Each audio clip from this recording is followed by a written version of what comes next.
ಸ್ವಾಮಿ ಉಗ್ಗಿ ಇಟ್ಟಿತ್ತನಮ್ಮ ಉಗ್ಗಿನಿಲ್ಲ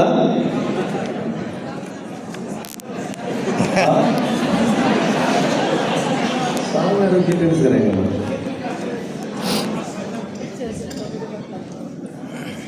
ಎಲ್ಲರಿಗೂ ನಮಸ್ಕಾರ. ಈಗ ತಾನೇ ತಮ್ಮನ್ನು ಉದ್ದೇಶಿಸಿ ಮಾತನಾಡಿರ್ತಕ್ಕಂಥ ಧಾರವಾಡ ಜಿಲ್ಲೆಯ ಡಿ ಸಿ ಆಗಿರ್ತಕ್ಕಂಥ ದಿವ್ಯಾಪ್ರಭು ಅವರೇ, ಜಿಲ್ಲಾ ಪಂಚಾಯತಿಯ ಸಿಒ ಆಗಿರ್ತಕ್ಕಂಥ ಮೌನೇಶ್ ಪಾಟೀಲ್ ಅವರೇ, ಸ್ನೇಹಿತರು ಆತ್ಮೀಯರಾಗಿರ್ತಕ್ಕಂಥ ಶಾಕಿರ್ ಸನದಿ ಅವರೇ, ಆತ್ಮೀಯರು, ನಮ್ಮ ಕಲಗಡಿ ಕ್ಷೇತ್ರದ ಹಿರಿಯರು, ನಮ್ಮ ಗ್ಯಾರಂಟಿಯ ಸಮಿತಿಯ ಜಿಲ್ಲೆ ಅಧ್ಯಕ್ಷರಾಗಿರ್ತಕ್ಕಂಥ ಎಸ್ ಆರ್ ಪಾಟೀಲ್ ಅವರೇ, ನಮ್ಮ DDP ಆಗಿರ್ತಕ್ಕಂಥ ಸ್ವಾಮಿ ಅವರೇ, ನಾವು ಸ್ವಾಮಿ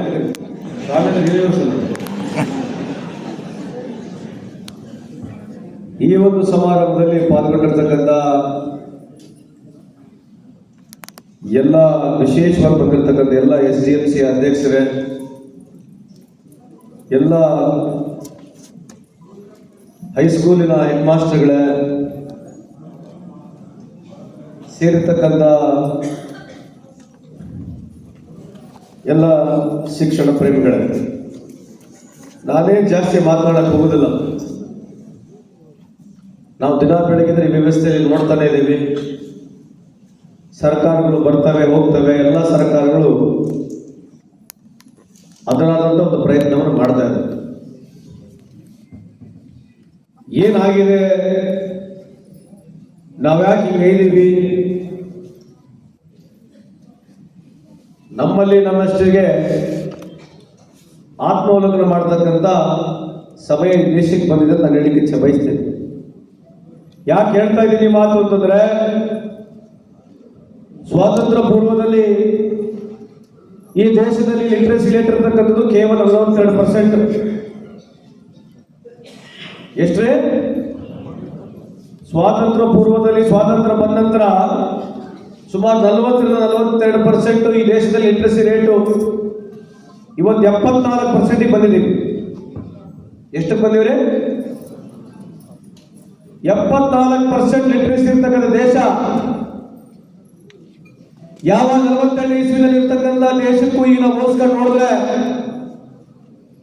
ಇಡೀ ಸಾರ್ವಜನಿಕ ಉದ್ಯೋಗಕ್ಕೂ ತಾವು ನೋಡ್ರಿ, ರಾಜಕಾರಣಿಗಳಾಗಿರ್ಬೋದು, ಪ್ರೊಫೆಸರ್ಸ್ಗಳಾಗಿರ್ಬೋದು, ಅಧಿಕಾರಿಗಳಾಗಿರ್ಬೋದು, ಎಲ್ಲ ಬಿಸ್ನೆಸ್ ಮ್ಯಾನ್ ಆಗಿರ್ಬೋದು, ಯಾವ ಮಟ್ಟಕ್ಕೆ ಈ ದೇಶ ತಂದಿದ್ದೀವಿ ನಾವು. 74% ಲಿಟ್ರಸಿ ಇದ್ದು ಇವತ್ತು ಈ ದೇಶದ ಸ್ಥಿತಿ ಯಾವ ಲೆವೆಲಿಗೆ ಬಂದಿದೆ ಅಂತಂದ್ರೆ, ನಾವು ಒಬ್ರಿಗೊಬ್ರಿಗೆ ಮಾತಾಡ್ಕೋಬೇಕು, ಒಬ್ರನ್ನೊಬ್ರನ್ನ ಮೋಟಿವೇಟ್ ಮಾಡಬೇಕು. ನೀನು ಹಂಗೆ ಮಾಡು, ನಾನು ಹಿಂಗೆ ಮಾಡು, ನೀನು ಹಂಗೆ ಮಾಡು, ನಾನು ಹಿಂಗೆ ಮಾಡು ಅಂತ ಹೇಳೋದು ಬಿಟ್ರೆ ಏನು ಉಳಿದೇ ಇಲ್ಲ ನಮಗೆ. ಬಹಳ ನೋವಿನಿಂದ ಹೇಳ್ತಾ ಇದ್ದೀನಿ ಮಾತನ್ನ. ಮೊನ್ನೆ ತಾನೇ ನಮ್ಮ ದೇಶ $4 ಟ್ರಿಲಿಯನ್ ಎಕಾನಮಿ ಅಂತ ಹೇಳಿ ಹೆಗ್ಗಳಿಕೆ ನಮಗೆ. ಏನು $4 ಟ್ರಿಲಿಯನ್ ಎಕಾನಮಿ ಅಂದ್ರೆ ಏನು?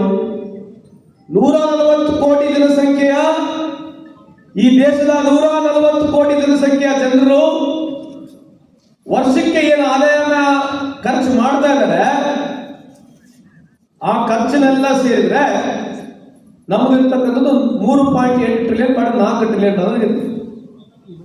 ವಿಶ್ವದಲ್ಲಿ 5ನೇ ಸ್ಥಾನ, 4ನೇ ಸ್ಥಾನ, 3ನೇ ಸ್ಥಾನ ಅಂತ ಪಡ್ಕೊಂತೀವಿ ನಾವು. ಈ ದೇಶದ GDP ಬೆಳಿಬೇಕಾಗಿದ್ರೆ ಯಾವ ರಾಜಕಾರಣಿನೂ ಬೇಡ, ಯಾಕಂದ್ರೆ ಜನಸಂಖ್ಯೆ ಬೆಳೀತಾನೆ ಹೋಗ್ತದೆ. 140 ಕೋಟಿ ಇರೋದು ಇನ್ನೊಂದು 5 ವರ್ಷದಲ್ಲಿ 150 ಕೋಟಿ ಆಗುತ್ತೆ. 4 ಟ್ರಿಲಿಯನ್ ಇರತಕ್ಕಂಥದ್ದು 4.2 ಟ್ರಿಲಿಯನ್ ಅಲ್ಲ, 4.3 ಟ್ರಿಲಿಯನ್ ಹಾಗೆ ಆಗುತ್ತೆ. ಆದ್ರೆ ಪರ್ ಕ್ಯಾಪಿಟಲ್ ಇನ್ಕಮ್ ಅಂತ ಹೇಳ್ತೀವಿ ನಾವು. ಏನು ಪರ್ ಕ್ಯಾಪಿಟಲ್ ಇನ್ಕಮ್ ಅಂತಂದ್ರೆ, ಒಬ್ಬ ಮನುಷ್ಯನಿಗೆ ಆದಾಯ ಎಷ್ಟಿದೆ ಅಂತ ನಾವು ಯೋಚನೆ ಮಾಡಬೇಕು. ಮಿನಿಮಮ್ ಆದಾಯ ಎಷ್ಟಿದೆ ಅಂತ ಯೋಚನೆ ಮಾಡಿ ನೋಡಿದಾಗ ನಮ್ಮ ದೇಶದಲ್ಲಿ ಇವತ್ತು ಕೂಡ ವರ್ಷದಲ್ಲಿ ನಾವು ಇನ್ನಾದ್ರೂ 1,50,000ಕ್ಕಿಲ್ಲ. ಎಷ್ಟಕ್ಕಿದ್ದೀವಿ? 1,50,000ಕ್ಕಿಲ್ಲ. ಈ 1,50,000 ಫಿಗರ್ ಎಲ್ಲಿಂದ ತಂದಾಗಿರುತ್ತಂದ್ರೆ, ಓವರಾಲ್ ನೋಡಿದ್ರೆ ನಾವು 2,20,000ವರೆಗೆ ಇದೀವಿ.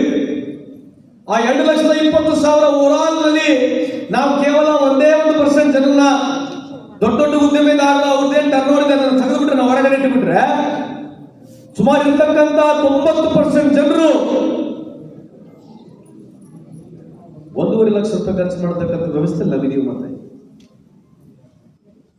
ನೀವು ಎಲ್ಲಿವರೆಗೆ ಆಗು ಹೋಗುಗಳ ಬಗ್ಗೆ ಯೋಚನೆ ಮಾಡಲಿಲ್ಲ.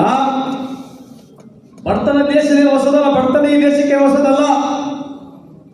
ಈ ದೇಶಕ್ಕೆ ಬಡತನ ಹೊಸದಲ್ಲ. ಈ ದೇಶಕ್ಕೆ ಕೂಳಿರ್ಲಿಲ್ಲ, ನೀರಿರ್ಲಿಲ್ಲ, ಚಪ್ಪಲಿ ಇರಲಿಲ್ಲ, ಒಂದು ಟೆಲಿಫೋನ್ ಇರಲಿಲ್ಲ, ಶಾಲೆ ಇರಲಿಲ್ಲ, ಆಸ್ಪತ್ರೆ ಇರಲಿಲ್ಲ, ರಸ್ತೆ ಇರಲಿಲ್ಲ, ಬಸ್ ಇರಲಿಲ್ಲ, ಸೈಕಲ್ ಇರಲಿಲ್ಲ. ಅಲ್ಲಿಂದ ಬೆಳೆದ ದೇಶ. ಸರಿಯೋ ತಪ್ಪು? ಮತ್ತೆ ಏನಾಗಿದೆ ಇವತ್ತು? ಎಲ್ಲ ಸೌಲಭ್ಯಗಳಿದ್ರು ಕೂಡ ನಮ್ಮಲ್ಲಿ ಯಾರಿಗೂ ಆಟಿಟ್ಯೂಡ್ ಇಲ್ಲ. ಯಾಕೆ ಆಟಿಟ್ಯೂಡ್ ಇಲ್ಲ ಅಂತಂದ್ರೆ, ನಾವು ಇದೀವಲ್ಲ, ಇದಕ್ಕೆ ನಾವೆಲ್ಲರೂ ಕಾರಣ. ಇಲ್ಲೇನು ವೇದಿಕೆ ಮೇಲೆ ಇದೀವಲ್ಲ, ಎಲ್ಲರೂ ನಾವೆಲ್ಲ ನೀವೆಲ್ಲ ಸೇರಿ ಕಾರಣ. ನಾವು ಹಿಪೋಕ್ರಸಿ ಅಂತ. ಜಾತಿನ ನಾವೇ ಮಾಡೋದು, ಜಾತಿ ವ್ಯವಸ್ಥೆ ನಾವೇ ಮಾತನಾಡೋದು. ನೀವು ಮನೆಗೇನು ಮಾತನಾಡ್ತಾರೆ ಅದೇ ಮಕ್ಕಳು ಕೇಳಿಸ್ಕೊಂತಾವ. ಇವ ಅವ ಜಾತಿ, ಇವ ಈ ಜಾತಿ, ನೀವೇನು ಮಾತಾಡ್ತಾರೆ ದಿನ ಬೆಳಿಗ್ಗೆ ಮಾತಾಡಲ್ಲ ಮನೆಗೆ? ನೀವು ಏನು ಮಾತಾಡ್ತೀರಿ ಮನೆಗೆ? ನೀವೆಲ್ಲರೂ SDMC ಪೋಷಕರು ಬಂದಿರಲ್ಲ, ನೀವು ಹೆಡ್ ಮಾಸ್ಟರ್ಗಳು ಬಂದಿರಲ್ಲ, ನೀವು ಟೀಚರ್ಗಳು ಬಂದಿರಲ್ಲ, ಏನು ಮಾತಾಡ್ತಾರೆ ಮನೆಗೆ? ದೇಶದ ಪ್ರೇಮಿ ಬಗ್ಗೆ ಮಾತಾಡ್ತೀರಾ? ಯಾರನ್ನ ಪೆಟ್ರೋಟಿಕ್ ಲೀಡರ್ ಬಗ್ಗೆ ಮಾತಾಡ್ತೀರಾ? ಅರ್ಧಕರ್ಧ ಹೆಣ್ಮಕ್ಳು ಬಿಗ್ ಬಾಸ್ ಬಗ್ಗೆ ಮಾತಾಡ್ತಿರಂತ ಆಯ್ತು. ಹೌದಲ್ವಾ?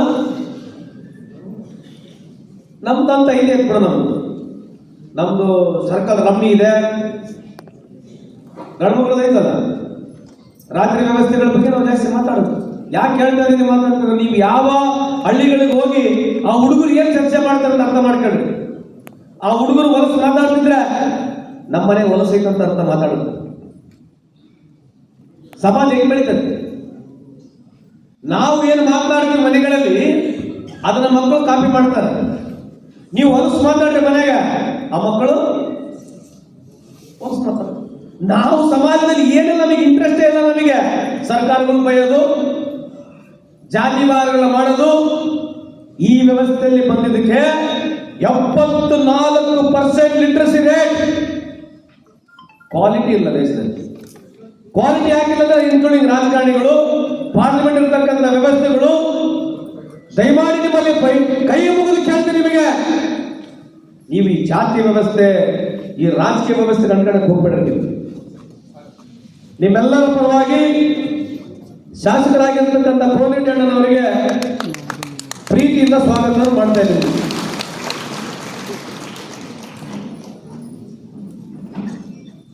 ಯಾಕೆ ಹೇಳ್ತಾ ಇದ್ದೀನಿ ಮಾತು? ಏನು ಕಾರಣ ಏನು? ನನಗೂ 50 ವರ್ಷ ಆಗಿದೆ, ನನಗೂ ಬಹಳಷ್ಟು ಎಕ್ಸ್ಪೀರಿಯನ್ಸ್ ಇದೆ. ನಾನು ದಿನ ಬೆಳಿಗ್ಗೆ ಇದ್ರೆ ಮಕ್ಕಳಿಗೆ ಮಾತಾಡಿಸ್ತೀನಿ, ಅವ್ರ ಜೊತೆ ಕುತ್ಕೊಳ್ತೀನಿ, ಚರ್ಚೆ ಮಾಡ್ತೀನಿ. ಇದನ್ನೆಲ್ಲ ಅರ್ಥ ಮಾಡ್ಕೊಂಡೆ ನಾನು ಮಾಡೋದು. ಇಲ್ಲೇನು ನೀವು ಹೆಡ್ ಮಾಸ್ಟರ್ಗಳು ನೀವು ಬಂದಿರಲ್ಲ, ನೀವು ನಮ್ಗಿನ ವರ್ಷ ಗಿರಾಕಿಗಳು. ನಿಮಗೆ ಯಾವ ನೀವು ತುಳಿಬೇಕು ಟೀಚರಿಗಲ್ಲಿ, DDPIಗೂ ಅದೇ ಸಮಸ್ಯೆ. ಟ್ರಾನ್ಸ್ಪರೆನ್ಸಿ ಇಲ್ಲ ನಮ್ಮ ವ್ಯವಸ್ಥೆಯಲ್ಲಿ, ಇನ್ಕ್ಲೂಡಿಂಗ್ ಮೀ ಆಲ್ಸೋ. ನಾನೇನು ಬಹಳ ಸುಪೀರಿಯರ್ ಅಂತ ಹೋಗ್ಬೇಡಿ. ಇದು ಆತ್ಮಾವಲೋಕನ ಮಾಡತಕ್ಕಂಥ ಸಮಯ. ಇದು ಎಲ್ಲಿವರೆಗೆ ನಾನು ಪ್ರಾಮಾಣಿಕವಾಗಿ ನಾನು ದುಡಿತೀನಿ. ಇನ್ಫ್ಲುಯೆನ್ಸ್ ಕಮ್ಮಿ ಇರ್ಬೋದು, ಅದು ಬೇರೆ ಪ್ರಶ್ನೆ. ಆ ಪ್ರಾಮಾಣಿಕತೆ ಇದೆಯಲ್ಲ, ಅದನ್ನು ನೋಡಿ ಬೇರೆಯವ್ರು ಇನ್ಸ್ಪೈರ್ ಆಗ್ತಲ್ಲ, ಅದೇ ದೊಡ್ಡ ಕಾಂಟ್ರಿಬ್ಯೂಷನ್ ಈ ಸಂದರ್ಭಕ್ಕೆ ಕೇಳಲಿಕ್ಕೆ ಬಯಸ್ತೀನಿ. ನಿಮ್ಮ ಪ್ರಾಮಾಣಿಕತೆ. ನಮಗೊಬ್ಬ ಟೀಚರ್ ಇದ್ದ ಚಲಮಟ್ಟಿಯಲ್ಲಿ. ನಾನು ಹೊಸದಾಗಿ 2008 ಇಸ್ವಿಯಲ್ಲಿ ಕೋರ್ಡಿನೇಟರ್, ನಾನು ML ಆಗಿದ್ದೆ. ಆ ಟೀಚರ್, ಗೌರ್ಮೆಂಟ್ ಟೀಚರು, 2 ಲಕ್ಷ ರೂಪಾಯಿ ಸಾಲ ಮಾಡಿ 2 ಲಕ್ಷ ರೂಪಾಯಿ ಸಾಲ ಮಾಡಿ ಶಾಲೆ ಕಟ್ಟಡ ಕಟ್ಟಿಸಿರ್ತಕ್ಕಂಥ ಆ ಟೀಚರು ನನ್ನ ಕೋಟಿ ಕೋಟಿ ಕೋಟಿ ಸಾವಿರ ಕೋಟಿ ಟರ್ನೋವರ್ ಇದ್ರು ಕೂಡ ಅವ್ರ ಎದುರಿಗೆ ನಾನು ಬಡವಾಗ್ತಾ ಈ ಸಂದರ್ಭಕ್ಕೆ ಕೇಳಲಿಕ್ಕೆ. ಈ ತರ ಥರ ಇನ್ಸ್ಪಿರೇಷನ್ ಸ್ಟೋರೀಸ್ ಇದ್ದಾವೆ. ನಾವು ಇನ್ಸ್ಪಿರೇಷನ್ ತಗೋಬೇಕು ಅಡ್ಡೆ, ನಾವು ಯಾರಿಗೆ ಇನ್ಸ್ಪೈರಿಂಗ್ ಆಗ್ಬಾರ್ದು. ಕತೆ ಕೇಳಬೇಕು, ಚಪ್ಪಾಳೆ ಹೊಡಿಬೇಕು, ಅವ್ನು ಹಿಂಗಲೆ ಮಗ, ಅವ್ನು ಹಿಂಗಲೆ ಮಗ ಅಂತ ಹೇಳ್ಬೇಕು. We have become one of the most hypocrite society in the whole world. ನಮ್ಮ ವ್ಯವಸ್ಥೆಯಲ್ಲಿ ನಾವು ಇರೋದೇ ಬೇರೆ, ನಾವು ಮಾಡೋದೇ ಬೇರೆ, ನಾವು ಹೇಳೋದೇ ಬೇರೆ, ನಾವು ನಡ್ಕೊಳ್ಳೋದೇ ಬೇರೆ.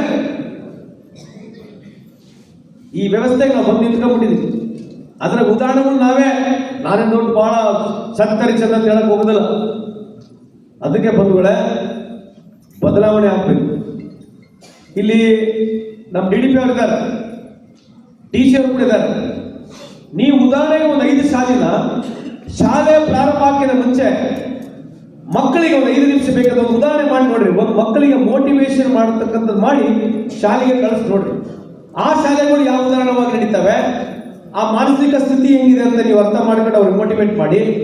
ಇನ್ನ ಶಾಲೆಗಳು ಮಾಡಬೇಡಿ. 3-4 ತಿಂಗಳಾದ್ಮೇಲೆ, 5 ತಿಂಗಳಾದ್ಮೇಲೆ, 6 ತಿಂಗಳಾದ್ಮೇಲೆ ರಿಸಲ್ಟ್ ಮಾಡಿ ನೋಡಿ. ಮಕ್ಕಳಿಗೆ ಬೇಕಾಗಿರ್ತಕ್ಕಂಥದ್ದು ಒಂದು ಮೋಟಿವೇಶನ್. ನಿಮಗೆ ಮೋಟಿವೇಶನ್ ಇಲ್ಲ, ನಿಮಗೇನು ಮೋಟಿವೇಶನ್ ಅಂತ ಹೋಗಾಗ ಏನು ಇಂಟ್ರೆಸ್ಟ್ ಐತೆ? 6th pay commission, 7th pay commission ಸರ್ಕಾರಗಳು ಕೊಡ್ತಾವೆ, ಬೇರೆ ಪ್ರಶ್ನೆ. ನಿಮ್ದೆಲ್ಲ ಸಂಘಟನೆಗಳು ಚೆನ್ನಾಗಿದೆ, ಒಪ್ಪೋಣ. ಆದ್ರೆ ಎಲ್ಲಿ ಫೇಲ್ ಆಗುತ್ತೆ ಸಂಘಟನೆಗಳು ಯಾರು ಬರಂಗಿಲ್ಲ. ಎಲ್ಲಿ 0 ಹೊಡೆದಿರ್ತಾವಲ್ಲ ಅಲ್ಲಿ ಯಾರು ಸಂಘಟನೆಗಳು ಬಂದು ಒಂದು ರೆಪ್ರೆಸೆಂಟೇಷನ್ ಕೊಡೋದಿಲ್ಲ. ಇವತ್ತು ಭಾರತ ದೇಶದಲ್ಲಿ 93,000 ಗೌರ್ಮೆಂಟ್ ಶಾಲೆಗಳು ಮುಚ್ಚಿಕೊಂಡು ಹೋಗಿದ್ದಾವ. ಅದರಾಗಿ ವಿಶೇಷವಾಗಿ UP-MP 60%, ಸುಮಾರು 58,000 ಶಾಲೆಗಳು ಮುಚ್ಚಿಕೊಂಡು ಹೋಗಿದ್ದಾವೆ. ಕರ್ನಾಟಕದಲ್ಲಿ ಸುಮಾರು ಹೆಚ್ಚು ಕಮ್ಮಿ ನಾನು ತಪ್ಪಿದ್ರು 3,014 ಶಾಲೆಗಳು ಮುಚ್ಚಿಕೊಂಡು. ಕಾರಣ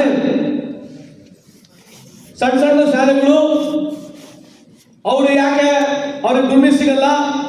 ನಿಮ್ಗಿನ ಕಮ್ಮಿ ಸಂಬಳ ಸಿಗ್ತಕ್ಕಂಥ ಟೀಚರ್ಗಳು ಮನೆಗೆ ಹೋಗಿ ಮಕ್ಕಳಿಗೆ ಕನ್ವಿನ್ಸ್ ಮಾಡ್ಕೊಂಡು ಕರ್ಕೊಂಡು ಹೋಗಿ ನಮ್ಮ ವಿರುದ್ಧ, ನಮ್ಮ ಗೌರ್ಮೆಂಟ್ ಶಾಲೆ ವಿರುದ್ಧ ಇರತಕ್ಕಂಥ ಶಾಲೆಗಳಿಗೆ ನಮ್ಗಿನ ಅವ್ರು ಬೆಟರ್ ಮಾಡ್ತಾರೆ. ಅದಕ್ಕಾಗಿ ಮಕ್ಕಳು ಹೋಗ್ತಾರೆ. ಇದು ಸರಿಯಾದ ತಪ್ಪಾಯ್ತು? ಸುಳ್ಳಿದೆಯಾ? ಸುಳ್ಳಿದೆ, ತಪ್ಪಿದೆಯೋ? ಹೇಳ್ರಿ, ಹೆಂಗೆ ಮಾಡ್ತಿದ್ರಿ? ಸಂಬಳ ಕಮ್ಮಿ ಆಗೋದ್ರೆ ಹೇಳಿದ್ರೆ ಯಾಕೆ ಹೇಳ್ತೇವೆ ಈ ಮಾತಂತಂದ್ರೆ, ಇದು ಡಾರ್ವಿನ್ ಥಿಯರಿ ಅಂತ ಹೇಳ್ತಾರೆ, ಸರ್ವೈವಬಿಲಿಟಿ ಆಫ್ ಫಿಟೆಸ್ಟ್ ಅಂತ ಹೇಳ್ತಾರೆ. ಅವರು ಸರ್ವೈವ್ ಆಗ್ಬೇಕಂತಂದ್ರೆ ಪರ್ಫಾರ್ಮ್ ಮಾಡ್ಬೇಕು. ಯಾರು ಪರ್ಫಾರ್ಮ್ ಮಾಡಬೇಕು? ಪ್ರೈವೇಟ್ ಶಾಲೆ ಏನಿದೆಯಲ್ಲ ಅದನ್ನ ಪರ್ಫಾರ್ಮ್ ಮಾಡಬೇಕು. ಒಂದು ನಿಮ್ಮನ್ನ ಔಟ್ ಪರ್ಫಾರ್ಮ್ ಮಾಡಬೇಕು, ಸರ್ವೈವ್ ಆಗಬೇಕು. ಅದಕ್ಕೆ necessity is the mother of all invention ಅಂತ ಹೇಳ್ತಾರೆ. ನಮ್ದೇ DDP ಬರ್ತಾನೆ ಹೋಗ್ತಾನೆ, ಯಾವ ಮಿನಿಸ್ಟರ್ ಬರ್ತಾನೆ ಹೋಗ್ತಾನೆ. ಏನು ಸರ್ವಪಲ್ಲಿ ರಾಧಾಕೃಷ್ಣ ವರ್ಷಕ್ಕೊಂದ್ಸಲ 5 ಕಾರ್ಯಕ್ರಮ ಮಾಡೋದು ಹೋಗೋದು. ಸಂಬಳ ಕಮ್ಮಿ ಇದೆಯಲ್ರಿ, ಅದ್ರ ಬೇರೆ ಮತ್ತೆ ನಿಮ್ಗೆ ರಾಜಕೀಯ ಇಂಟ್ರೆಸ್ಟ್. ನಿಮ್ಮ ಎಲೆಕ್ಷನ್ ನೋಡ್ಬಿಟ್ರೆ ನಮಗೆ ಒಂಥರ ಗಾಬರಿ ಹೋಗ್ತದೆ. ಗೋರ್ಮೆಂಟ್ ಇಲ್ಲೇ ನಾವು ವ್ಯವಸ್ಥೆ ಗಾಡಿ ಹೇಳೋದು. It is sad and shame. It's sad and shame. ನಾವೊಂದು ನಾಚಿಕೆಂದ್ರೆ ಬಿಟ್ಬಿಡ್ರಿ. ನೀವು ನಮ್ಮನ್ನು ಕಾಂಪೀಟ್ ಮಾಡಕ್ ಬಂದಿರಲ್ಲ ಪುಣ್ಯಾತ್ಮರು.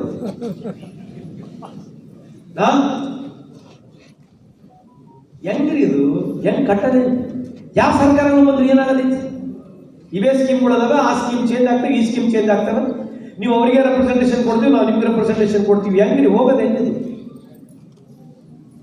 ನಾನು ಇದ್ರ ಬಗ್ಗೆ ಯೋಚನೆ ಮಾಡಿ ಮಾನಸಿಕ ಆಗ್ಬಿಟ್ಟಿದೆ. ಅಷ್ಟು ಈಸಿ ಇಲ್ಲ ಮುಂದೆ ಹೋಗೋದು.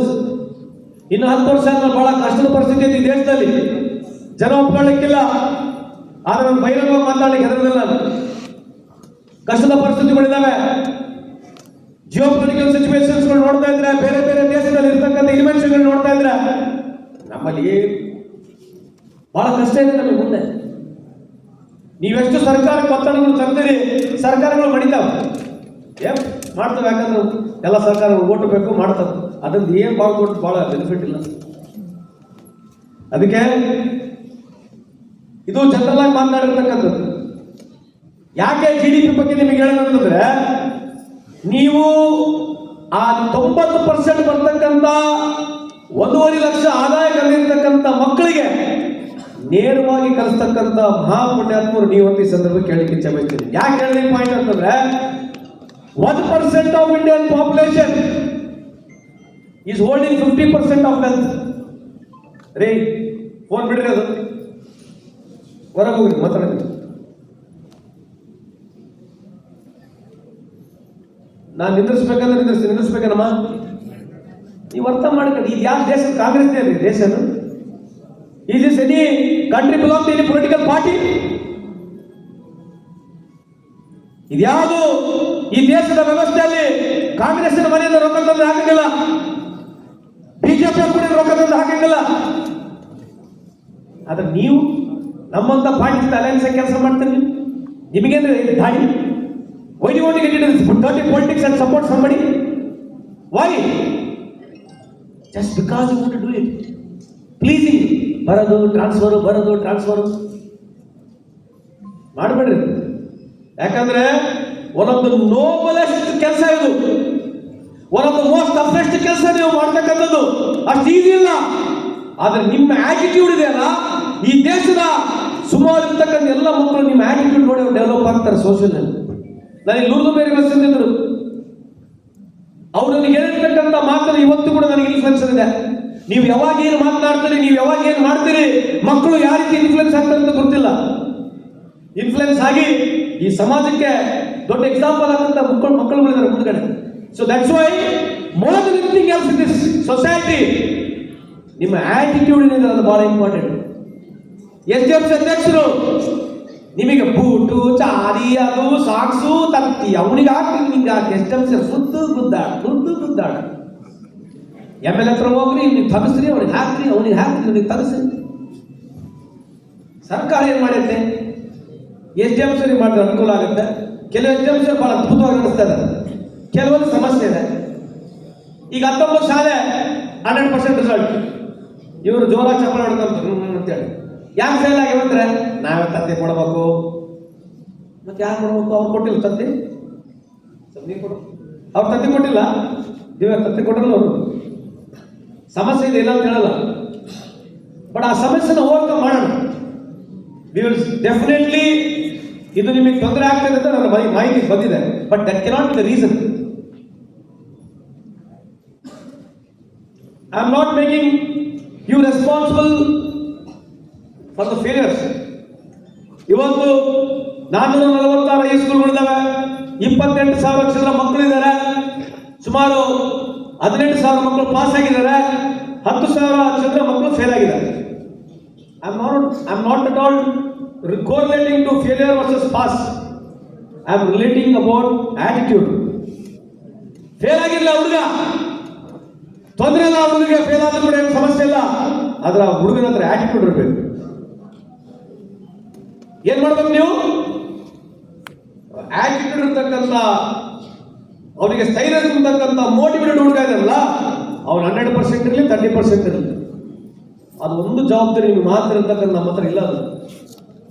ಸೊ ಅದಕ್ಕೆ ಹೇಳ್ತಕ್ಕಂಥದ್ದು, ನಿಮ್ಮ ಮೊರಾಲಿಟಿ, ನಿಮ್ದು ಏನಲ್ಲಿ ಆಟಿಟ್ಯೂಡ್ ಇದೆ, ನಿಮ್ದು ಏನು ಸ್ಪಿರಿಟ್ ಇದೆ, ಅದು ಅಲ್ಲಿ ಜನಕ್ಕೆ ಮಕ್ಕಳಿಗೆ ಕಾಣ್ತದೆ. ಅದ್ರ ಬಗ್ಗೆ ನೀವು ಜಾಸ್ತಿ ಕಾನ್ಸಂಟ್ರೇಟ್ ಮಾಡ್ಬೇಕು. ಇನ್ನು ಉಳ್ಕಿದ ರಿಸಲ್ಟ್ಗಳು ಬರ್ತವೆ ಹೋಗ್ತವೆ, ಏನೋ ರ್ಯಾಂಕ್ ಹೋಲ್ಡರ್ಸ್ಗಳು ಎಲ್ಲರೂ ಬಹಳ ಸಕ್ಸಸ್ಫುಲ್ ಆಗ್ತಾರೆ, ಅಥವಾ ಫೇಲಿಯರ್ಗಳ ಮಕ್ಕಳು ಏನೋ ಸಕ್ಸಸ್ಫುಲ್ ಆಗೋದಂತಲ್ಲ.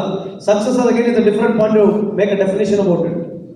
ಎನ್ಕರೇಜ್ಮೆಂಟ್ ಮಾಡ್ಬೇಕು. ಯಾವ ಮಕ್ಕಳು ಇವತ್ತು ಸುಮಾರು 14 ಮಕ್ಕಳು 625ಗೆ 620 ಮಾರ್ಕ್ಸ್ ತಂತಾರೆ. ಆ ಶಾಲೆಗಳು 19 ಶಾಲೆಗಳು ಇವತ್ತು 100% ರಿಸಲ್ಟ್ ಕೊಟ್ಟಿದ್ದೀರಿ. From the bottom of the heart ನಮ್ಮ ಜಿಲ್ಲಾಡಳಿತದಿಂದ, ಸರ್ಕಾರ ವತಿಯಿಂದ ನಿಮ್ಮೆಲ್ಲರಿಗೆ ನಾನು ಅಭಿನಂದನೆ ಸಲ್ಲಿಸಿಕೊಂಡು ಈ ಸದ್ಯ ಕೇಳಲಿಕ್ಕೆ ಬಯಸ್ತೀನಿ. ಮಕ್ಕಳು ಯಾರು 220 ಅಂತಾರೆ, ಒಂದು ಟೆಸ್ಟ್ ಮಾಡಿಸ್ರಿ. What is the reason? Go beyond a psychology, make a study, call somebody. Why that this schools have passed, got 100% result. Last 3 years ಏನಾಗಿತ್ತು? ಒಂದು ಸ್ವಲ್ಪ ಅನಾಲಿಸಿಸ್ ಮಾಡಿದ್ರೆ ಎಲ್ಲೋ ಜಾಗದಲ್ಲಿ 5% feel I absolutely wrong. Motivation is the only key point. Motivation key point ಇಲ್ಲ ನನಗೆ. ನೀವು ಎಷ್ಟು ಮಕ್ಕಳಿಗೆ ಕಲಿಸಿದ್ರು, ಬಿಕಾಸ್ ನಾವು ಮಾಸ್ ಎಜುಕೇಶನ್ ಮಾಡ್ತಿದ್ದೀವಿ. When you are talking about 30,000 students, it's not a small number. And I am not holding you for that, but I am just telling you, making you request. ಇದು ಪೋಲ್ ಹಾರ್ಬರ್ ಅಂತ ಒಂದು ವಾರ ಆಯ್ತು, ನಿಮಗೆ ಗೊತ್ತಿದೆಯಾ? ಟೀಚರ್ ಗುರುತಿದೆ ಅಂದ್ರೆ ಪೋಲ್ ಹಾರ್ಬರ್ ಬಗ್ಗೆ. ಹೆಡ್ ಮಾಸ್ಟರ್ ಯಾರು ಕೈ ಎತ್ರಿ? ಹೆಡ್ ಮಾಸ್ಟರ್ ಕೈ ಎತ್ರಿ. ಪೋಲಾರ್ ಬಗ್ಗೆ ಮಾಹಿತಿ ಇದೆಯಮ್ಮ? ಪೋಲಾರ್ ಬಗ್ಗೆ ಏನಾರ ಮಾಹಿತಿ ಇದೆ ನಿಮಗೆ? ಆಯ್ತು ಬಿಡು. ಪೋಲಾರ್ ಬಗ್ಗೆ ಮಾಹಿತಿ ಇದೆಯಾ? ಅದೊಂದು ಕಥೆ ಹೇಳ್ತೀನಿ, ಹೇಳ್ಬೋದು ಬೇಡ? ಪೋಲಾರ್ನಲ್ಲಿ ಏನಾಗಿರುತ್ತೆ, ಅಮೆರಿಕಾದ ಮೈಟಿ ಅಮೆರಿಕಾ ಜಪಾನ್ ಹೋಗಿ ಅವ್ರಿಗೆ ಬಾಂಬ್ ಹಾಕ್ತಾರೆ. ಯಾವಾಗ ಅಮೆರಿಕ ವಾಪಸ್ ಜಪಾನ್ ದಾಳಿ ಮಾಡತಕ್ಕಂಥ ಸಂದರ್ಭದಲ್ಲಿ ಇದು ಯೂನಿಕ್ ಆದಂತ ವಾರ್. ಇದು ಈ ವಾರ್ ಯಾಕೆ ಯೂನಿಕ್ ಅಂತಂದ್ರೆ, ಬಹುತೇಕ ಮಾಡರ್ನ್ ಹಿಸ್ಟ್ರಿನಲ್ಲಿ this war was only fought on the water. 70% of this war between Japan and China. ಆಮೇಲೆ ಬಂದ್ರು, ಅಲ್ಲಿ ಹೋದ್ರು, ಅವ್ರು ಇಂಗ್ಲೆಂಡ್ಗೆ ಹೋದ್ರು. ಬಟ್ ಅದಕ್ಕಿಂತ ಮುಂಚೆ before US would come this side, 60% 70% ಎಲ್ಲ ವಾರ್ಶಿಪ್ಸ್ ಓಷನ್ನಲ್ಲೇ ಫೈಟ್ ಮಾಡಿರ್ತಕ್ಕಂಥ ಒಂದು ಉದಾಹರಣೆ ಇದೆ. ಜಪಾನ್ ಬರ್ತಾ ಬರ್ತಾ ವೀಕ್ ಆಗ್ತಾ ಹೋಗುತ್ತೆ. ಜಪಾನ್ ಹತ್ರ ಏನಿರೋದಿಲ್ಲ. ಅವಾಗ ಏನ್ ಮಾಡ್ತಾರೆ ಜಪಾನ್ ಅವರು ಅಂತಂದ್ರೆ, ಇರ್ತಕ್ಕಂಥ ಫೈಟರ್ನ ಸೂಸೈಡ್ ಬಾಂಬರ್ ಮಾಡ್ತಾರೆ. ಆ ಫೈಟರ್ ಪೈಲಟ್ನ ಸೂಸೈಡ್ ಬಾಂಬರ್ ಮಾಡಿ ಏನೇ ಆಗಿರ್ಲಿ ನೀವು ಸೀದಾ ಹೋಗ್ಬೇಕು, ಆ ಬರ್ತಕ್ಕಂಥ ವಾರ್ಷಿಕ್ನಲ್ಲಿ ಹೋಗಿ ಹೊಡಿಬೇಕು. ಅವ್ರ ಹತ್ರ ಬಾಂಬ್ಸು ಇಲ್ಲ, ಲೆಸ್ ಆಫ್ ಅಮಿನೇಷನ್. ಯಾಕೆ ಹೇಳಿ ಮಾತು ಅಂತಂದ್ರೆ, attitude motivation is the key for a student. Marks ಕಮ್ಮಿ ಇರ್ಬೋದು, ಅದು ಬೇರೆ ಪ್ರಶ್ನೆ. ಆದ್ರೆ ನಾವು IQ ನಲ್ಲಿ, ಅವನ ಆಟಿಟ್ಯೂಡ್ ನಲ್ಲಿ, ಅವನ ಕಾನ್ಫಿಡೆನ್ಸ್ ನಲ್ಲಿ ನೀವು ಏನಾರ ಜಾಸ್ತಿ ಅವನಿಗೆ ಗುರಿ ತುಂಬಿಸಿದ್ರೆ ಅವ್ರು ನಮಗೆ ಸೊಸೈಟಿಗೆ ಅಸೆಟ್ ಆಗ್ತಾರೆ. 10 ಲಕ್ಷ ಮಕ್ಕಳಿದ್ದಾರೆ ಕರ್ನಾಟಕದಲ್ಲಿ, ಎಲ್ಲ ಮಕ್ಕಳಿಗೆ ಕೆಲಸ ಸಿಗಲ್ಲ. ಇವತ್ತು SSLC ನಲ್ಲಿ ಪಾಸ್ ಆಗಿ ಹೋಗ್ತಾರೆ 10 ಲಕ್ಷ ಮಕ್ಕಳು. ಅದ್ರ ಮುಂದೆ ITI ಡಿಪ್ಲೊಮಾ ಹೈಯರ್ ಎಜುಕೇಶನ್ ಬಂದ್ರೆ ಒಂದು 3-4 ಲಕ್ಷ ಮುಂದೆ ಮಕ್ಕಳು ದಾಟ್ತಾರೆ. ಇನ್ನೊಂದಿಗೆ 5-6 ಲಕ್ಷ ಮಕ್ಕಳು ಡ್ರಾಪ್ ಆಗ್ತಾರೆ. They are going to be the very problematic for us. Problematic ಅಂತಂದ್ರೆ ಅವ್ರು ನಮಗೆ ಪ್ರಾಬ್ಲಮೆಟಿಕ್ ಆಗಲ್ಲ. ಇದು responsibility of you and me as a government that we should find. ಅವ್ರಿಗೇನೋ ಒಂದು ಸೊಲ್ಯೂಷನ್ ಕಂಡುಹಿಡಿಬೇಕು ನಾವು. ಸೊ ನಿಮಗೆ ನನ್ನ ಒಂದೇ ಒಂದು ಅಡ್ವೈಸ್, ನೀವೆಷ್ಟು ಮೋಟಿವೇಟೆಡ್ ಆಗಿರ್ತೀರಿ, ನಿಮಗೆ ಎಷ್ಟು ಕಮಿಟ್ಮೆಂಟ್ ಇದೆ, ಆ ಕಮಿಟ್ಮೆಂಟ್ ಪ್ರಕಾರ ನೀವು ಕೆಲಸ ಮಾಡಿದ್ರೆ ಮಾತ್ರ ನಾವು ಮುಂದೆ ಫ್ಯೂಚರ್ ಬದಲಾವಣೆ ಕಾಣಬಹುದು. ಎಷ್ಟೇ ಸರ್ಕಾರಗಳು ಬರ್ಬೋದು ಕೂಡ ಬಹಳ ದೊಡ್ಡ ವ್ಯತ್ಯಾಸ ಬೆಳಗಿಲ್ಲ. ಏನನ್ನ ಬಿಡ್ತಕ್ಕಂಥದ್ದಿದ್ರೆ, ನೀವು ಹೆಡ್ ಮಾಸ್ಟರ್ಗಳು, ನೀವು SDMC ಸದಸ್ಯರುಗಳು, ಅಧ್ಯಕ್ಷರುಗಳು, ನೀವೇನು ಹಳ್ಳಿಗಳಲ್ಲಿದ್ದೀರಿ, ಯಾವುದೇ ಸರ್ಕಾರ ಬರಲಿ ಹೋಗ್ಲಿ, ಈ ದೇಶದ ಯುವ ಜನತೆಗೆ ಮ್ಯಾನುಫ್ಯಾಕ್ಚರ್ ಮಾಡ್ತಕ್ಕಂಥ ಶಕ್ತಿ ನಿಮ್ಮ ಕೈಲಿದೆ. ಈ ಸಂದರ್ಭಕ್ಕೆ ಇಚ್ಛೆ ಬಯಸ್ತೀನಿ. ಇದನ್ನ ಇನ್ನೊಂದು ಸಂದರ್ಭದಲ್ಲಿ ಕೆರೆ ಟೀಚರ್ಸ್ನ ಬೇಕಿದ್ರೆ ತಾಲೂಕು ವೈಸ್ ಕರೀರಿದ್ದೀವಿ. Let's go address. ನಾವು ನೀವು ಪರ್ಫಾರ್ಮೆನ್ಸ್ ಬೇಸ್ಡು ನೀವು ಕೆಲಸ ಮಾಡ್ತಿಲ್ಲ ಅಂತ ಹೇಳ್ತಾ ಇಲ್ಲ. ಬಟ್ ಆದರೆ ನೀವು ಮಾಡ್ತಕ್ಕಂಥ ಕೆಲಸದಲ್ಲಿ ಸ್ವಲ್ಪ ಮಟ್ಟಿಗೆ ಅಪ್ಲಿಕೇಶನ್ ಆಫ್ ಮೈಂಡ್ ಇದ್ರೆ ಇನ್ನೂ ಸ್ವಲ್ಪ ಬದಲಾವಣೆನ ಕಾಣಬಹುದು ಅಂತ ಈ ಸಂದರ್ಭ ಕೇಳಲಿಕ್ಕೆ ಇಚ್ಛೆ ಬಯಸ್ತೀನಿ. ಹಾಗಾಗಿ ನಾನು ಇವತ್ತೇನು ಜಾಸ್ತಿ ಮಾತನಾಡಕ್ಕೆ ಹೋಗೋದಿಲ್ಲ. ಇಲ್ಲಿ ಸೇರ್ತಕ್ಕಂಥ ವಿಶೇಷವಾಗಿ SDMCಯ ಅಧ್ಯಕ್ಷರುಗಳು, ನಿಮ್ದೇನು ಸದಸ್ಯರುಗಳಿದ್ದೀರಿ, ದಯಮಾಡಿ ಶಾಲೆ ಅಂತಂದ್ರೆ ಒಂದು ಗುಡಿ ಇದ್ದಾಗ. SDMC ಅಧ್ಯಕ್ಷರು ಇದ್ದೀರಾ? ಕೈ ಎತ್ತಿ ನೋಡು. ಒಬ್ರು ಯಾರು ನಿಮ್ಮೂರ ಶಾಲೆ ಕಟ್ಟಿರೋದು? 5 ಉದಾಹರಣೆ. ತೇರು ಎಷ್ಟು ಜನ ಕಟ್ಟಿರಿ? ಕೈ ಎತ್ತರಿ. ಓಸಕ್ಕೋಸ್ ಜನ ತೇರು. ಅವ್ರ 50 ಲಕ್ಷ ಗುಡಿ ಕಟ್ಟಿರಿ, ನಾ ಇವ್ರ 1 ಕೋಟಿ ಗುಡಿ ಕಟ್ಟಿವಿ. ಯಾಕೆ? ಸ್ವಂತ ರೊಕ್ಕ ಗುಡಿ ಕಟ್ಟಬಹುದು, ಸ್ವಂತ ರೊಕ್ಕ ಹಾಕಿ ತೇರುಗಳು ಮಾಡ್ಬೋದು, ವರ್ಷಕ್ಕೊಂದು ಜಾತ್ರೆ ಮಾಡ್ಬೋದು, ಮನೆಗೆ 10,000 ರೂಪಾಯಿ, ಮನೆಗೆ 5,000 ರೂಪಾಯಿ ಹಾಕ್ಬೋದು. ಶಾಲೆ ಕಂಪೌಂಡಿಂಗ್ ಬೇಡ. MLA ಗಿಡಕ, MP ಗಿಡಕ, ಸರ್ಕಾರ ಕಲೆಗಳು ನಿಮಗೆ ಕೋಟಿ ಕೋಟಿ ಪ್ರಣಾಮಗಳು ಸರ್. ಕೂತ್ಕೊಳ್ಳಿ. ನಾವು ಊರಿನ ಬಗ್ಗೆ ಮಾತಾಡ್ತೀವಿ, ನಿಮ್ಮ ಬಗ್ಗೆ ಅಲ್ಲ. ನಾನು ಬಹುಶಃ 500 ಹೆಚ್ಚು ಗುಡಿ ಕಟ್ಟಿದ್ದೇನೆ, ಕಟ್ಟಿಲ್ಲ ಅಂತಲ್ಲ. ಆದ್ರೆ ನಾವು ಎಲ್ಲಿನ ಹಳ್ಳಿಗಳಿಗೆ ನಾವು ಹೋದ ಸಂದರ್ಭದಲ್ಲಿ ಪ್ರತಿಯೊಬ್ಬರು ಗುಡಿ ಕಟ್ಟಕ್ಕೆ ಮುಖ ಇದೇ ಗಿರಕ್ಕೆ ಹೈಯೆಸ್ಟ್ ಗುಡಿ ಇದೆ ಕಟ್ಟೋದು ಪುಣ್ಯ. ನನಗಾದ್ರೂ ವಾದ ಆಗ್ತಿರ್ತಾವ, ನಾನು ಹೇಳ್ತಿರ್ತೀನಿ, ನಿನಗೆ ಗೊತ್ತು, ಸುಮ್ಮನೆ ಕೂತಾಗ್ತಾವ. ನನಗೆ ಯಾಕೆ ಹೇಳ್ತಾ ಇದ್ದೀನಿ ಅಂತಂದ್ರೆ, ನಮ್ಮ ವಿಚಾರಗಳು ಬದಲಿ ಆಗ್ಬೇಕು. ನೀವು ಟೀಚರ್ಗಳು ಏನಿದ್ದೀರ, ದಯಮಾಡಿ ಜನರ ಜೊತೆ ಸಂಪರ್ಕದಲ್ಲಿ ಬರ್ರಿ. Come tell new things. ದೇವರು ದಿಂಡ್ರು ಇದಿದೆ ಈ ದೇಶದಲ್ಲಿ. ಯಾವಲ್ಲಿಗೆ ಸೂರ್ಯಚಂದ್ರನಲ್ಲಿ ಚೇಂಜ್ ಆಗೋದಲ್ಲ, ಚೇಂಜ್ ಆಗ್ಬೇಕು ನಮ್ಮ ಆಟಿಟ್ಯೂಡ್. ಹಾಗಾಗಿ ಸ್ವಲ್ಪ ನೀವು ಓವರಾಲ್ ನೀವು ಮೋಟಿವೇಟೆಡ್ ಆಗಿ ನೀವು ಚೆನ್ನಾಗಿದ್ರೆ I personally feel because you are the greatest influencers. ನೀವು ದಯಮಾಡಿ ಇನ್ಫ್ಲುಯೆನ್ಸ್ ಪರವಿರುದ್ಧ ಮಾಡಕ್ ಹೋಗ್ಬೇಡ್ರಿ. ನೀವು ಯಾವಾಗಲೂ ಟ್ರೂತ್ ನ ನಾಲೆಜ್ ನ your only responsibility, the only one responsibility is to tell the truth. ಏನು ಇನ್ಫಾರ್ಮೇಶನ್ ಇದೆ ಅದನ್ನು ಹೇಳ್ತಕ್ಕಂಥ ಕೆಲಸ ನೀವು ಮಾಡಿ. ನಿಮ್ಮ ಒಪಿನಿಯನ್ಗಳು ಅವ್ರಿಗೆ ಹೇಳಕ್ ಹೋಗ್ಬೇಡಿ ದಯಮಾಡಿ, ಯಾಕಂದ್ರೆ ನನ್ನ ಒಪಿನಿಯನ್ಗಳು ಸಂದರ್ಭ ತಪ್ಪಿರ್ಬೋದು. ಅದಕ್ಕೆ rather than giving your opinion to them, you have to motivate, just give the real informations. ಯಾಕಂದ್ರೆ ನೀವು ಒಂದು ರೀತಿ ಕಲ್ಪ್ರಿಟ್ ಆಗಿಬಿಟ್ಟಿದ್ರೆ, ನಾವು ಕಲ್ಪ್ರಿಟ್ಗಳು ಆಗ್ಬಿಟ್ಟಿದ್ವಿ. ಯಾಕಂದ್ರೆ ನಮ್ಮ ಒಪಿನಿಯನ್ ಬ್ಯಾಸ್ಟ್ ಇದೆ, ಬಯಾಸ್ಟ್ ಒಪಿನಿಯನ್ಗಳನ್ನ ನಾವು ಕೊಡಕ್ ಹೋಗ್ಬಾರ್ದು ಅವ್ರಿಗೆ. ಯಾಕಂದ್ರೆ ಇವರು ಒಂದು ಪ್ರೈಮೆಸ್ಟ್ ಬೋರ್ಡ್ ನಾನು ಬಂದು ನೋಡಿದ್ದೀನಿ. Teachers have got great influence because they're intellectually very correct, they speak very good, communication skill ಇರುತ್ತೆ, ಲ್ಯಾಂಗ್ವೇಜ್ ಇರುತ್ತೆ, ಚೆನ್ನಾಗಿ ಮಾತನಾಡ್ತೀರಿ, ಜನ ನಿಮ್ಮನ್ನು ಗೌರವ ಕೊಡ್ತಾರೆ. ಇದನ್ನ ಲಾರ್ಜರ್ ಸ್ಟ್ರೆಂತ್ ಆಗಿ ನೀವು ಯೂಸ್ ಮಾಡಿದ್ರೆ ನಾವು ಬೇರೆ ದೇಶಕ್ಕೆ ಕಾಂಪೀಟ್ ಮಾಡ್ಬೋದು. ಇದನ್ನ ಎಷ್ಟು ಮಟ್ಟಿಗೆ ನಿಮಗೆ ಸೀರಿಯಸ್ ಅನ್ಸುತ್ತೆ ಗೊತ್ತಿಲ್ಲ. ನನ್ನ ಇರ್ತಕ್ಕಂಥ ಈ ಒಂದು ಅವಧಿಯ ವಿಚಾರದಲ್ಲಿ, ಬಾರೋಡ್ ನಾಲೆಜ್ ನಲ್ಲಿ, ವಿಸ್ಡಮ್ ನಲ್ಲಿ ಈ ದೇಶ ಏನಾರ ಚೇಂಜ್ ಆಗ್ಬೇಕಾಗಿದ್ರೆ ರಾಜಕಾರಣಿಗಳ ಮೇಲೆ ಬಹಳ ದೊಡ್ಡ ಚೇಂಜ್ ಆಗಲ್ಲ, ಸಾರ್ವಜನಿಕರು ಬೇಕು. ಅದಕ್ಕೆ ಬಾಬಾ ಸಾಹೇಬ್ ಅಂಬೇಡ್ಕರ್ ಹೇಳಿರ್ತಕ್ಕಂಥದ್ದು, ಈ ಡೆಮಾಕ್ರಸಿನ ಉಳಿಸ್ಬೇಕು, ಬೆಳೆಸಬೇಕಾಗಿದ್ರೆ ರಾಜಕೀಯ ಪಕ್ಷಗಳೆಲ್ಲ ಜನರು ಬೆಳೆಸ್ಬೇಕು. ಆಮೇಲೆ ನೀವೇ ಸರಿ ಅರ್ಥ ಮಾಡ್ಕೋಬೇಕು, ಈ ಸಂವಿಧಾನ ಅಂತಕ್ಕಂಥದ್ದು ಏನು ಅಂತ ಹೇಳಿ ಚೆನ್ನಾಗಿ ಅರಿವು ನಿಮಗೆ ಇದೆ.